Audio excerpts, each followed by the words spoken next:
Hello, আসসালামু আলাইকুম। কি অবস্থা? আমি আজকে বের হইছি যে বাসা চেঞ্জ করবো। এর আগে ইউনিভার্সিটির বাইরে ছিলাম, এখন আবার ইউনিভার্সিটির ভেতরে চলে যাব।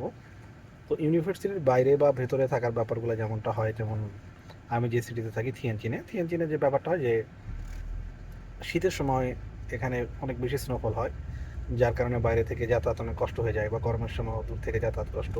তো বাইরে থাকা বা ভেতরে থাকার ব্যাপারটা আসলে কেমন? যারা অলরেডি চায়নাতে আছেন তারা তো জানেনই। যারা নাই এখানে তাদের জন্য বলি, বাইরে থাকলে দেখা যায় যে অনেক কয়জন স্টুডেন্ট মিলে একসাথে থাকা যায়, খরচটা অনেক কম হয়। কিন্তু যদি ভেতরে থাকা হয় তাহলে কষ্ট অনেক বেশি হয়। যেমন আমরা যেসব রুমগুলোতে থাকি, এইসব রুমগুলোতে থাকতে হলে একজন স্টুডেন্টকে প্রায় 1200 টাকা, 1200 RMB বা 1800 RMB পে করা লাগে। কিন্তু বাইরে দেখা যায় 1200-1400 RMB হলে আপনার রুম নিয়ে দুইটা রুম হয়, সো 2-3 জন মিলে আরামসে থাকা যায় অল্প টাকায়। তো এখন কথা হচ্ছে ভেতরে বা বাইরে থাকার সুবিধা কি? ভেতরে থাকলে স্টুডেন্টদের সাথে ইজিলি লিঙ্ক আপ হয়, বিভিন্ন ইনফরমেশন তাড়াতাড়ি পাওয়া যায়। কোনো ব্যাপারে যদি আপনার টিচারদের সাথে কন্ট্যাক্ট করতে হয় সেটা আপনি ইজিলি করতে পারেন। বাইরে থাকলে নর্মালি এগুলা একটু প্রবলেম হয়। তো আন্ডার গ্রাজুয়েটের স্টুডেন্ট যারা আছেন তারা অনেক বেশি স্টুডেন্ট এখন চায়নাতে আসতেছে। অনেকেই একটা কমন ব্যাপার লক্ষ্য করা যায়, সেটা হচ্ছে যে ইউনিভার্সিটির র্যাঙ্কিং ফলো করে, যে ইউনিভার্সিটির র্যাঙ্কিংটা কেমন হবে বা কি। একটা জিনিস দেখেন, আপনি যখন আহ, একটা ভালো ইউনিভার্সিটিতে যাবেন তখন 注 ব্যাপারটা আসলে 意， কি হয়। 前方有违章摄像。আহ, একটা ভালো ইউনিভার্সিটিতে যখন আপনি যাবেন তখন পড়াশোনার প্রেশার অনেক বেশি থাকে, অনেকগুলো জিনিসে অনেক প্রবলেম ফেস করতে হয়। তো ইউনিভার্সিটি ভালো না দেখে এখানে যেটা করবেন সেটা হচ্ছে যে আপনি নিট্রিজো আপনি যেটা করবেন যে সেটা হচ্ছে যে ভালো স্কলারশিপ দেখেন, স্কলারশিপ ফ্যাসিলিটি কোথায় কেমন, অ্যান্ড স্কলারশিপের অপরচুনিটি কেমন, যে যেখানে আপনি 4 বছরের জন্য একদম নিশ্চিন্তায় পড়তে পারবেন আন্ডার গ্র্যাজুয়েটে, সেখানে যান। চায়নাতে এমন অনেক স্টুডেন্ট আছে যারা ব্যাচেলরে মোটামুটি মানের একটা ইউনিভার্সিটিতে আসছে, র্যাঙ্কিং অনুযায়ী মোটামুটি আর কি। তো আসার পরে তারা খুব ইজিলি সেখান থেকে মাস্টার্সের সময় আমেরিকা বলেন, ইউরোপ বলেন, সেই সব কান্ট্রিতে মুভ করছে, দেন চায়নাতেই ভালো একটা ইউনিভার্সিটিতে চলে গেছে, বা পরবর্তীতে সিসি স্কলারশিপ নিয়ে পড়তেছে। 注意，সো এটা 前 কিন্তু 方有违章摄像。এটা কিন্তু খুব বেশি একটা ফ্যাক্ট না, ইউনিভার্সিটির র্যাঙ্কিং কেমন বাকি। যখনই বাইরে পড়তে আসবেন তখন সবার আগে মনে রাখা দরকার আমার ফুল ফান্ডের স্কলারশিপ আছে কিনা, স্কলারশিপ থাকলে সেটার অপরচুনিটি কীরকম, ফ্যাসিলিটিস কীরকম, 1 বছর পরে চলে যাবে কিনা।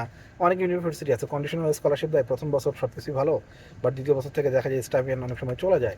তো আমাদের ইউনিভার্সিটিতে এরকম কিছু স্টুডেন্ট রয়েছে, তো যারা এরকম স্কলারশিপ চলে গেছে, পরবর্তীতে দেখা যায় যে টিউশন ফিসটা ফ্রি, বাট এখানে যে থাকতে হচ্ছে লিভিং কস্ট নিজের, দেন ইউনিভার্সিটি থেকে কোনো স্টাইপেন্ড পাচ্ছে না।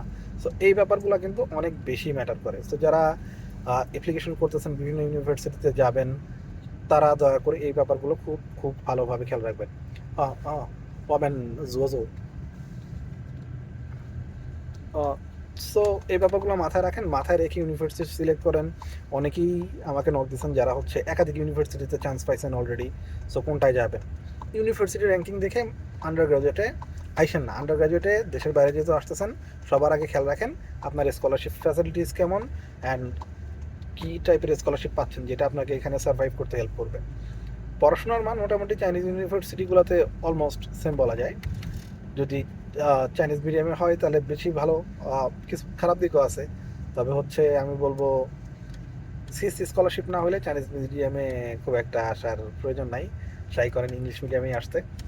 আর যারা এই ভিডিওটা দেখতেছেন তাদেরকে একটা আপডেট দিয়ে দিই, সেটা আগে একটা ব্যাপার খুব কম ছিল, বিভিন্ন স্কলারশিপগুলোর জন্য আমাদের কোনো এন্ট্রান্স এক্সাম দিতে হতো না সেরকম, দুই একটা ইউনিভার্সিটি বাদে। দুই একটা ইউনিভার্সিটিতে দেখা যায় অনেক আগে থেকেই 18-19 থেকেই তারা টুকটাক এন্ট্রান্স এক্সাম নিত। সো এই এন্ট্রান্স এক্সামের যে ব্যাপারটা সেটা এখন মোটামুটি ম্যাক্সিমাম ইউনিভার্সিটিগুলো আস্তে আস্তে শুরু করে দিচ্ছে যে এন্ট্রান্স এক্সাম নিবে।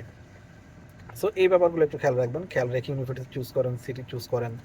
হ্যাঁ, তো এগুলা খেয়াল করে ইউনিভার্সিটি সিলেক্ট করে চায়নাতে চলে আসেন। Welcome to China. I think ভালো কিছু হবে। আর যদি আরও কিছু জানতে চান বা কিছু নিয়ে আলোচনা করতে চান, কারো যদি হেল্পের প্রয়োজন হয় ইনবক্স করতে পারেন, বা আমাদের পেজে মেসেজ করেন, ইনশাল্লাহ তাহলেই হয়ে যাবে।